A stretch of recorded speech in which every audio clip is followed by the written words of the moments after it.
We found an old refrigerator, and my friend won't stop pretending to be stuck inside. By let's split up. A couple days ago, my friend Zaz tells us about this dumping ground in the woods and asks if we want to see it. It's summer and we've got nothing better to do, so we all troop out there. Me, my friend Zaz, my cousin Aidan, who wants to salvage old junk to sell online, my older sister Lisbeth, and my little sis Kisha, who tags along because Mum told Lisbeth to watch her. The dump is exactly like you'd expect. Broken washing machines and a sink and tarp and old wooden boards and oil drums and trash, and no, none of it looks like you can sell it on eBay, Aidan. Good luck hauling that 6,000 pounds rusted washing machine out of the woods yourself. I don't know how much stuff weighs. I'm bad at math. But we all go crawling around anyway, picking through old tyres and flattened boxes and twisted shards of metal, so rusted we're all going to need tennis shots, or whatever they're called, and shattered glass and grungy rolled up carpet and rank microwaves that Aidan insists we can totally make bank on if we scrape off a zillion layers of crusted gunk. None of it is cool or interesting, and I'm starting to think Zaz was an idiot for dragging us out here. But then, at the bottom of the heap sits this old refrigerator. This thing is like medieval, like it could be Ben Franklin's refrigerator. Almost more submarine than fridge. Its dented sides and rusted metal handle could probably survive a bomb blast. "Dude," says Zaz, "you all know what's probably in this fridge, right?" "Your lunch," jokes Aidan. "A dead body," I say. Zaz points at me like I just won the lottery, but instead of $1 million, I get whatever's in that fridge. Suddenly, I know this is the real reason he's let us all out here. Zaz is only ever interested in one thing: scaring the bejesus out of us. Mum used to make us stay away from him because he's older than us and wears a trench coat and steel-toed boots and eyeliner, but eventually she figured out he's just goth. We hang out because our houses are right across the street, also because he's had a crush on Lisbeth, my sis, which he shows by terrifying her. Not the most effective tactic, but he's pretty dumb that way. So when he hovers around the fridge like a moth around a zapper, I know it's going to be key to his quest to win Lisbeth's heart through jump scares. Good luck, Romeo. And now he spreads his arms like the junk's a stage and we're all on the slope like an audience in seats made of dead appliances, and he starts telling us about refrigerators, specifically how likely we are to find a body in one. Actually, there's a pretty good chance. See, these old fridges were built back when they knew how to make stuff last. Sometimes kids would stumble across them years after they'd been dumped, and if you were a kid unlucky enough to crawl into an old fridge like this during a hide and seek, it wouldn't open from the inside. No, these old fridges have latching doors, so you'd be locked into an airtight sealed box, your screams muffled by its insulated steel until you suffocated. And no one would know the fridge was actually your coffin until they saw it in a dump and decided to check inside, and then, oof, the almighty stink. "So," Jazz knocks on the dented white door, "who's going to open it?" Nobody makes a move. "Go on, Aidan," I nudge him. "Maybe there's something you can sell on eBay." "No fucking way," Aidan says. "You do it." "I'll do it," announces my baby sis Kisha, who's probably the same age as whatever kid's turning to jelly in there. Lisbeth grabs her. "You're not going anywhere near." "Guess I'll have to open it then," says Zaz, flashing a grin and gripping the rusted metal handle. He's trying to be brave and sexy and sneaks a glance at Lisbeth to see if she's impressed. Lol. Nope. Zaz's shoulders slump as Lisbeth drags Keisha off to look at something else less morbid. Aidan and I wait because we want to see what's inside. But now Zaz lets go of the handle and gets this look, and Aidan and I make eye contact because we just know he's gonna, like, up the ante or whatever in a futile attempt to win her over. And sure enough, a few minutes later I see Zaz in his black trench coat luring Kesha into the woods while Lisbeth is distracted by Aidan, his usual wingman. Finally, Lisbeth notices Kesha is missing and starts freaking out. "Kesha, Kesha, Kesha," she hollers in a high, panicky voice. "You'd better not be in the fridge." And 'cause Lisbeth is actually a pretty good older sister, she doesn't even hesitate, just rushes over and grabs the rusted metal handle. It must weigh a ton, and she grunts as she hauls it open. A long arm grabs her, and she shrieks. Even at a distance, her voice rings our ears. I run down and see Zaz has pulled her on top of him. She's so mad, she's hitting him pretty hard while he's busting a gut. She tells him that it's not funny and climbs out and shoves him down and storms off red-faced. He's teary-eyed with laughter. What an idiot. "Can I come out now?" yells Kesha from the woods. I go up and join her, and she asks why Zaz likes scaring our sister, and I tell her it's his love language. She thinks real hard about this and says, maybe he should, try flowers instead. Lol. We're almost home when my phone starts buzzing. "Help." It's from Zaz. "Help. Help. In the fridge." Nice try. "I'm seriously stuck." R.I.P. "Not fucking kidding. Help." I don't want to fall for the same trick as Lisbeth, so I ask her what I should do, but she tells me to let him suffocate. Aidan is on the path further behind, taking his sweet time, so I wait for him to catch up, then I ask him where Zaz is. He looks surprised. "Thought he was with you." Something about the way he says this makes me suspect he's in on it, especially when he refuses to come check with me because it's gonna rain and he might catch cold. Cool, bro. You're gonna say that at the funeral too. But like on the 0.0000001% chance my friend needs actual help to save him from a Darwin Award, I head back. And it's weird how everything seems normal when you're with a group, but when you're by yourself, suddenly it all gets, creepy and stuff.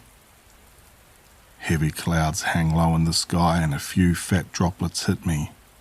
At the dump site, the bottom of the slope is in almost total darkness because the sun is setting. The hairs on my arms and legs prickle like a zillion bugs crawling up my skin as I call. "Zaz?" No response. I crawl down and spot that dented white submarine of a refrigerator lying at the very bottom. Its curving door is stained and scuffed, but somehow timeless, like you could nuke it and it would totally be fine. The OG of dumped junk. It's got this vibe like it's so old it was the first thing here in the forest and this whole pile all grew around it. I wonder if Zaz is really in there. Wouldn't his muscles be cramping? I imagine him all folded up inside like a spider waiting to uncurl a limb and drag me in. I'll admit it, I'm scared as shit. I jump and check my phone. "Help!" "Zaz!" I shout.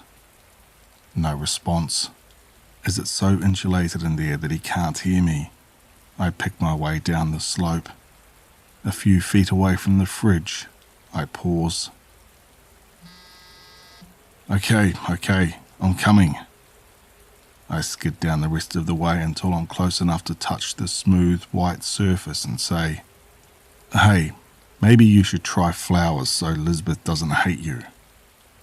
I'm hoping to rile him up into responding, but not a peep, not a sound, nothing, even when I bang on the fridge. And then I bark out a laugh, all the air bursting out of me. Dude, I can see your fingers holding the door open. I watch as he adjusts his grip.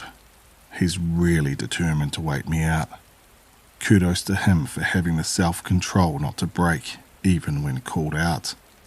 But I'm not going to touch that fridge handle, not when it would put me in such easy range of those gripping fingers. Nope, I decide.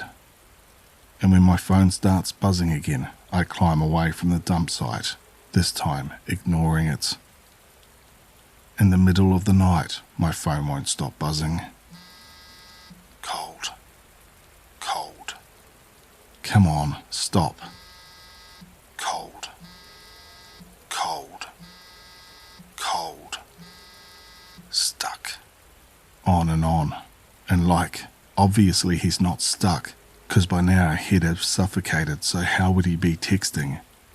But even though I know that every vibration on my phone means he's alive and well and giggling to himself from the safety of his room as he types and definitely not stuck in that fridge, it's starting to super freak me out. I finally turn my phone on silent, but when I check again, he's still texting. The next day my stomach knots with dread all through breakfast while my phone buzzes. I kinda want to check the fridge, but it hasn't stopped raining since yesterday and Mum won't let me go out while it's wet. The weird thing is there's nothing on his YouTube or Snapchat or Discord or anywhere. Just those dumb texts saying he's cold. Finally, I message him back. Cold. Maybe come out of the fridge then. Stuck. Help. Fine, I'll come as soon as you stop messaging me. The messages stop for a while, but once the sun starts sinking lower in the sky, he messages again. Are you coming? Cold. Oh my fucking god. Cold. Cold. Cold. I'm starting to type a reply when a knock on my door makes me think he's finally going to be standing there with his shit-eating grin. But no, it's Lisbeth looking like she slept even worse than me.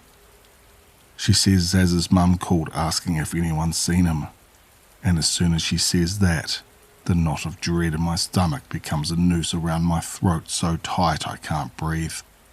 I tap quickly into my phone. Hey, your mum's super worried. Stuck. I'm serious. Where are you right now? Fridge. Bro, everyone's worried for real. Can you please stop? Cold. Bro, stop, for real, that doesn't even make sense. The fridge doesn't have power, so it can't be cold. Cold. Cold, cold, cold, cold, cold, cold, cold, cold, cold. He's still typing more colds when I show the text to Lisbeth and she goes full nuclear. She flings the phone on the carpet and shouts, Jesus fucking Christ. This is not funny and you need to tell your friend what an idiot he's being.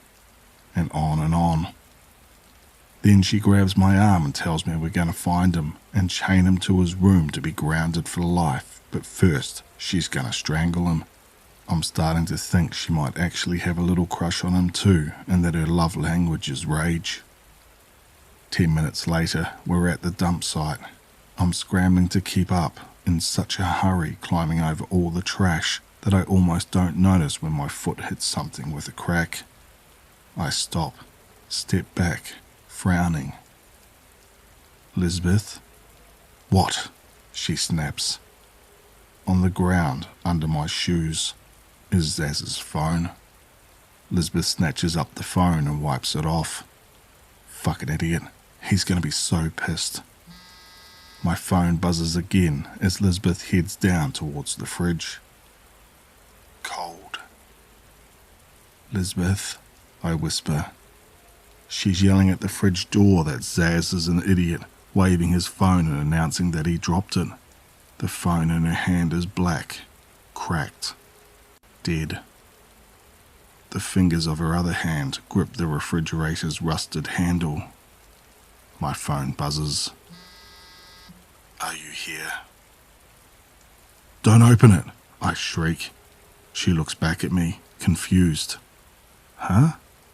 "Don't open it." "He's in there. He'll be stuck from his own dumb prank if we don't open it." "Don't!" I shout hysterically. "Let me go. I have to open it." We fight back and forth, and my phone keeps vibrating with texts. Cold, cold, cold. Even though the phone in Lisbeth's hand is dead. I try to tell her it's dead, but she tells me there's a delay, that I'm being irrational, that he obviously dropped it just as he was hurrying into the fridge, but no, the phone's dark and wet and the screen protector has water under it, meaning he dropped it before the rain stopped, maybe even before it started last night, so how was he texting from a dead phone? And then she shoves me hard, so I stumble back and fall on my ass. She grabs the rusted door and pulls. Her shriek mingles with the shriek of the door as it falls open. For seconds, I'm frozen, too terrified to move. I feel something warm trickling on my leg. Then I creep around to my sister, looking over her shoulder. He looks peaceful, his head turned to one side. His skin is sort of greyish, with his limbs all tucked up, his face composed in sleep. He looks so young in there, almost like one of those kids he was talking about. I wait for his chest to rise and fall. "He's faking," I say. Lisbeth is crying. "He's got to be faking," I say. Lisbeth turns and runs, and I back up from the refrigerator in a daze, still waiting for his chest to move, but it doesn't. There's a rotting smell, but not like knock-you-down rotting. It seems like the stench of the fridge itself, of the decades-old air trapped inside. Stale air that tastes a bit rank and very, very cold. I turn and scramble after her. When the police arrive at the dump site, the fridge is rusted closed, so they have to call in a construction crew to bust the door clean off. But inside is nothing but old stains, and they doubt a teenager could even fit in there unless he really scrunched. Missing person is their official verdict. That's not exactly right though. See, my sis keeps getting flowers, scattered in her room or outside her door, or, more often, tumbling out of the refrigerator when she opens it. Dried, pressed, dead flowers. She thinks it's his ghost. I think the fact we didn't find a body means he's alive, but just too chicken to show himself. Like he doesn't know how to end this fridge game because everyone's so pissed at him, so he's just still pretending. And since he doesn't have his phone, no one has any way of communicating with him. So yesterday, I put his dead phone back at the dump site and what was left of the fridge. Like, maybe he can throw it in some rice or something, and once he does, maybe he'll get my messages. So Zaz, if you can read this, Lisbeth would like it much better if you could give her flowers in person. The fridge is broken. You can't pretend to be stuck in it anymore. Come back. Update. Holy frickin' balls, Zaz just responded to my texts. Please come back. Please, please, please. Okay. Oh my god, oh my god, oh my god, oh my fucking god. You found your phone? Hey bro, are you really coming back? Please, please, please come back. We all miss you. On my way. Finally, Lisbeth is going to be so happy when he hands her those flowers in person. His mum is going to be so happy. Aiden and Kesha and everyone is going to be so happy.